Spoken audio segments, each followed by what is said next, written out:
Hallo aus der Mitte Schleswig-Holsteins. Ich bin Annalena Doberschütz und heute zeigen wir dir beim Demo-Doppel Ideen zu der Produktreihenkollektion Liebliche Natur von Stampin' Up. Bei mir gibt es ein Schnittmuster für ein One-Sheet-Wonder, mit dem du ganze 10 Karten machen kannst. Auf einmal mit einem Blatt Designerpapier. Das Video von Angela verlinke ich dir am Ende und den Link zu all unseren bisherigen Demo-Doppel-Videos findest du in der Beschreibung. Dann fangen wir doch auch mal direkt an. Wie gesagt, ich nehme die schöne Produktreihe von Stampin' Up. Darin sind enthalten Naturbotschaften, fein und lieblich. Ich mag das mit diesen zarten Strichführungen sehr gerne. Damit arbeite ich sehr gerne. Und dazu die passenden Stanzformen. Das ist einmal hierbei, passend zu den einzelnen Motiven.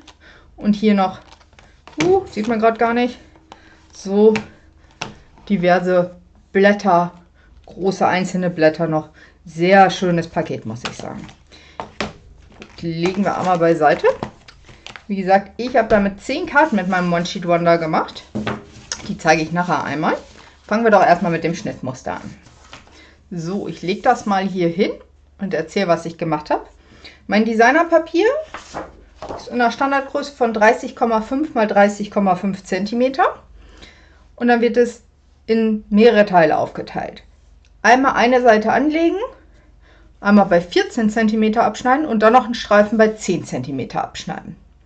Aus diesem ersten Streifen wird noch einmal 10 cm, nochmal 10 cm abgeschnitten und aus dem restlichen 10,5 in der Höhe wird ein Quadrat in 10,5 x 10,5 geschnitten, sodass 3,5 x 10,5 übrig bleibt. Der zweite Streifen, 10 cm breit, wird einmal bei 14 cm ein Stück abgeschnitten. Das wird diagonal geteilt. Wie rum ist ganz ehrlich egal. Dann kommen 3 Stücke, die 3,5 cm sind und natürlich 10 cm breit. Und das restliche Stück unten sollte dann 6 x 10 cm sein. Dann bleibt noch ein Streifen von 6,5 cm über. Da werden 2 Stücke von 8 cm abgeschnitten und das ist das letzte hässliche Teil, muss ich ganz ehrlich zugeben. Das ist 14,5 hoch und wird halbiert diese 6,5 cm bei 3,25. Wenn dir das nicht gefällt, kannst du auch anders teilen, zum Beispiel 3 und 3,5. Dann ist halt ein Streifen ein bisschen breiter. Ist auch nicht schlimm. Ich würde sagen, dann schneiden wir das einmal. Ich lasse das hier so liegen. Ich habe mich hier für dieses Designerpapier entschieden mit der Schrift drauf und den Goldsprenkeln. Da muss ich natürlich aufpassen, wie die Höhe ist, dass das auch gut aussieht. Also, den ersten Streifen bei 14 cm anlegen.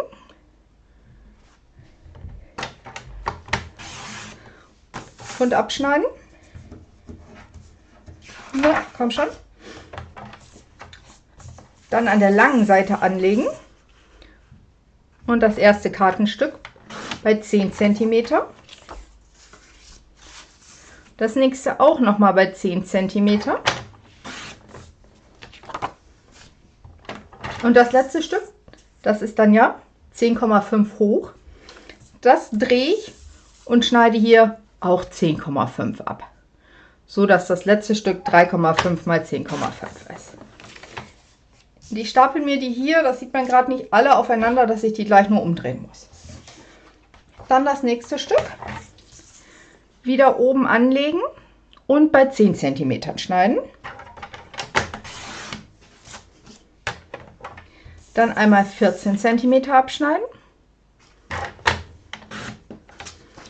Dieses Stück wird diagonal geteilt, dafür die Ecken hier direkt auf die Rille von der Schneidekante, mittig die Schneideklinge, nach oben, nach unten und 2 weitere Stücke sind fertig. Dann 3 x 3,5.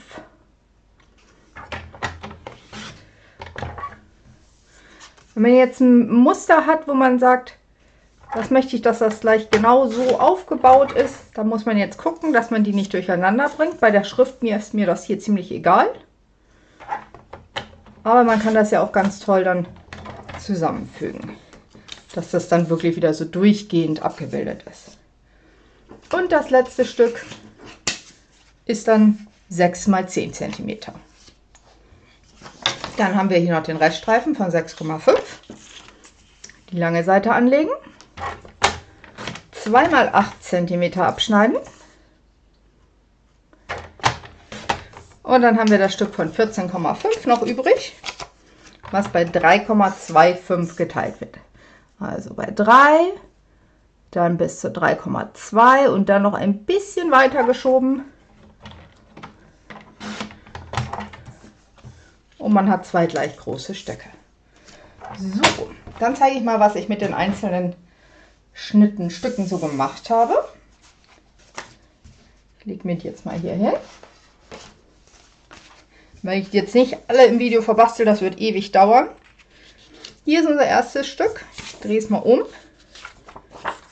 10 x 14 cm. Ich tausche das mal, dass das hier ein bisschen im helleren liegt. Und daraus habe ich so eine Karte gemacht. Einfach eine schlichte Grundkarte. Ich lege hier auch mal was drunter, damit man das besser sieht. So ist besser. Ganz einfach auf meine Karten von Maß 14,5 x 10,5 bzw. aufgeklappt 21 x 14,5 und dann bei 10,5 gefalzt. Einfach so rum. Das zweite Stück ist ja genauso. Da habe ich aber dann die Rückseite genommen. Auch von diesem hier habe ich einfach die Rückseite genommen. Dadurch habe ich 2 unterschiedliche Karten. Es macht gleiches Muster, aber unterschiedlich. So. Dann kommt das Stück in 10,5 x 10,5. Da muss man genau gucken. Das ist nämlich bündig mit den Kanten. Und da habe ich zum Beispiel hier einfach aus dem Designerpapier, das müsste die Kakaobohne sein, ausgestanzt. Das geht nämlich mit dem Designerpapier. Da sind ganz viele tolle Muster bei, die man einfach mit den Stanzformen ausstanzen kann. Und das edle Kleinigkeit unten drunter gestempelt. Dafür habe ich dann allerdings diese Stanzformen, Basics mit Pep verwendet. Finde ich, sind total klasse. Kann man also wirklich, habe ich hier für alles eigentlich verwendet. Erstmal hier mag ich dieses Eingezackte ganz gerne und dann lässt sich unheimlich viel schnell mitmachen. Das ist halt für so ein One-Sheet-Wonder total super. So, das war schon Karte Nummer 3. Dann haben wir jetzt hier nur so einen kleinen Randstreifen. Der ist hier schon mal von der Schrift doof. Also würde ich den so rumnehmen. Und ich habe hier bei mir einfach noch, was ich noch hatte, ein größeres Stück Farbkarton drunter gesetzt und wieder aus dem Designerpapier ausgestanzt. Und das finde ich richtig klasse. Das muss ich mal zeigen. Es gibt nämlich für das Motiv und was ich auch noch genutzt habe, ist hier sind die Vanilleschoten. Alles im Designerpapier drin und konnte ich alle mit den Stanzen ausstanzen. Also hier habe ich zum Beispiel ein etwas kleineres genommen. Sieht aber auch sehr schön aus. Was man zum Beispiel machen könnte jetzt, entweder man nimmt ein größeres Stück Farbkarton oder man setzt noch ein zweites Stück Farbkarton dazu ein. Das ist ja wirklich, da kann man ja der Fantasie freien Lauf lassen. Oder man bestempelt das hier im Hintergrund, zum Beispiel Ton in Ton, also jetzt nicht auf weiß, aber zum Beispiel mit dem Faunengrün oder mit dem Kieselgrau einfach hier ganz viele von diesen Motiven einfach draufgesetzt und schon hat man den Hintergrund gefüllt. So, das war schon Karte Nummer 4. Oder wie gesagt, man macht das so wie ich hier, man ausstanzt und dazu klebt. Dann kommen die beiden Dreiecke. So, das würde ich zum Beispiel hier hochkant so hinsetzen. Hier ist es jetzt das untere Teil. Okay, machen wir das mal richtig rum.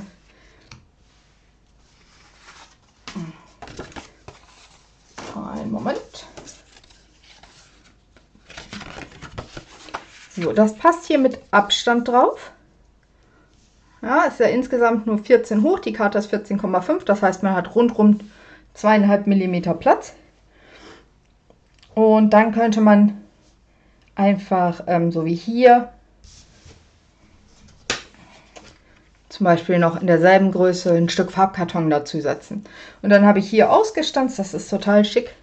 Die Kamera kriegt das hin, so ganz filigran, kriegt sie natürlich gerade nicht hin. Dann einfach von diesen Basics mit Pep den Kreis genommen. Und da habe ich jetzt, weil ich nicht nur die Sprüche davon nehmen wollte, noch die Sprüche von Saisonale Zweige genommen. Das ist aus dem Jahreskatalog. Ich finde das total klasse. Hier habe ich genommen, der Abend bringt den Abschied, der Morgen neues Licht, so als Trauerkarte. Oder was ganz richtig Schönes, Grüße, Glückwünsche zum Geburtstag. Hier kommen ganz liebe Genesungswünsche oder hier kommen ganz liebe Grüße.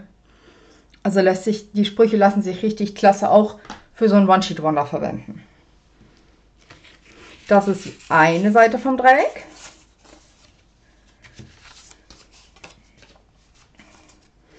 Und dann haben wir hier noch die andere.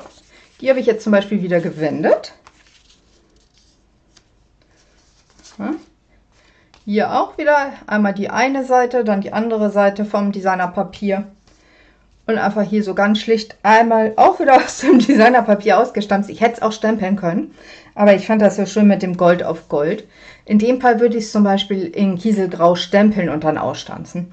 Und hier unten einfach ein ganz kleines für dich drunter. Finde ich, sieht total edel aus. Dann kommen wir zu den 3 kleinen Streifen. Die kann man jetzt 1 Cent machen, wenn man das will, aber ich habe die so gemacht, dass sie auf eine Karte passen. Wenn sie denn jetzt alle hier wären. So, und das ist, was ich vorhin von dem Muster sagte. Wenn ich diese Seite nehme, habe ich das durchgängige Muster. Hier habe ich es auf Vanille gemacht, deshalb brauchte ich da nichts drunter legen. Bei dem Rot würde ich ganz ehrlich nochmal ein Stück Farbkarton drunter legen. In 10 x 14. Die hier dann aufeinander ausrichten. Und dann habe ich jetzt hier das durchgehende Muster. Oder wenn ich sage, nee, durchgehendes Muster finde ich doof, könnte sie auch einfach so anordnen zum Beispiel.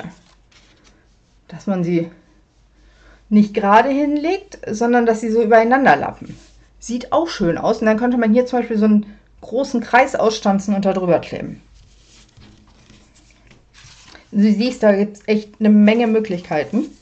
Dann kommt das Stück in 6 x 10 cm. Da ist meine Karte sehr schlicht geworden, gebe ich zu. Der Abend bringt den Abschied, der Morgen neues Licht. Da würde ich wahrscheinlich noch ein bisschen vielleicht die kleinen Korkaccessoires mit dazu setzen. Oder hier oben vielleicht noch eine Blume. Habe ich jetzt noch nicht. Könnte man jetzt auch hier wieder mit Farbkarton hinterlegen, so. Das wäre die eine Möglichkeit. Oder, was auch geht, ein kleineres Stück Farbkarton, dass man die zum Beispiel so anordnet. Die sind jetzt gleich groß, das ist auch 6 x 10, jetzt drehe ich das mal. Oder dass man die so versetzt aufsetzt und dann könnte man hier seinen Spruch dazu setzen. Also das ist wirklich viele Möglichkeiten, die man einfach damit machen kann. Dann kommen wir auch schon zu dem letzten Streifen, der 6,5 x 6,5 breit ist. Da habe ich die beiden Stücke in 6,5 x 8 habe ich beide verwendet, zusammen auf einer Karte und zwar so versetzt. Einmal die eine Seite, einmal die andere. Und in meinem Fall habe ich ein recht großes Stück drauf gesetzt, weil ich unbedingt diese Kakaoschote haben wollte. Und dann nochmal, die ist in Grundweiß. Da habe ich mich dann aber tatsächlich entschieden, nochmal Vanille zu nehmen. Und ich finde, das passt sehr schön zusammen, muss ich sagen. Also da kann man auch wirklich...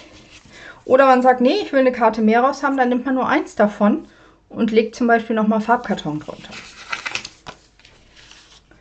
Ja, und dann sind wir auch schon bei der letzten Karte. Man sieht, meine ist wirklich unterschiedlich groß, als ich die geschnitten habe. Jetzt habe ich sie gleich groß. So, und so passen sie nicht zusammen. Jetzt muss ich erstmal so einen Baukasten. So.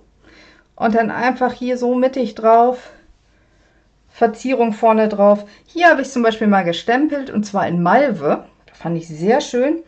Hier auch wieder ausgestanzte Elemente. Da ist also wirklich viel bei. Da kann man wirklich schön was mit anfangen. Ich habe das alles auf selbstklebende Folie gesetzt. Also die selbstklebende doppelseitig klebende Folie auf den Farbkarton und dann ausgestanzt. Weil da Kleber drauf zu bringen, macht keinen Spaß, ganz ehrlich. Ja. Das ist auch schon mein One-Sheet-Wonder gewesen. Ich hoffe, das fandst du schön. Das hat dir Spaß gemacht. Du machst das mal nach. Zeig mir ruhig Bilder davon bei Instagram. Verlink mich. Dann zeige ich jetzt noch einmal alle Karten rückwärts sozusagen. So, die beiden 3,25 Streifen, die beiden 6,5 x 8 Stücke, dann das große Stück 6 x 10 cm, die 3 Streifen in 3,5 x 10, dann die beiden Dreiecke, einmal hier mit Farbkarton dazu geklebt und hier einmal ohne. Dann das kleine Stück Designerpapier in 3,5 x 10,5. Das größere Stück in 10,5 x 10,5. Ich finde, die ist auch super edel. So Gold in Gold. Ich habe hier unten mit Kiesel, nee, nicht Kiesel, was erzähle ich, Pekanuss gestempelt. Ich finde, das passt sehr schön dazu. Da muss auch gar nicht mehr drauf auf die Karte. Das ist einfach edle Kleinigkeit, wenn man irgendwie, was weiß ich, ja, eine edle Kleinigkeit verschenkt. Genau, und dann die beiden Karten mit den beiden großen Stücken noch. Macht zusammen 10 Karten aus einem Stück Designerpapier. Ja, wie gesagt, ich hoffe, dir hat das Spaß gemacht. Mir hat es sehr viel Spaß gemacht, das zu basteln und zu zeigen. Hier sieht man zum Beispiel auch nochmal ausgestanzte Elemente. Die will ich nochmal schnell zeigen. Hier aus dem Designerpapier ausgestanzt. Hier das Stück, wo es keinen Stempel zu gibt, aber auch sehr schön ist von dieser Ranke her. Hier habe ich es dann nochmal gleich verwendet und noch so einen zweiten Ast dazu. Und wie gesagt, hier habe ich mich ja richtig ausgetobt. Hier diese kleinen Zweige und die ganzen Blüten. Ja, da kann man also echt eine Menge mit dem Set machen. Kann ich wirklich nur empfehlen. Schön, wenn man so ein bisschen Natur und Filigran das Ganze haben möchte. Ja, dann schau dir auf alle Fälle auch Angelas Video an. Wie gesagt, verlinke ich jetzt gleich. Und dann sehen wir uns beim nächsten Mal. Deine Annalena. Tschüss!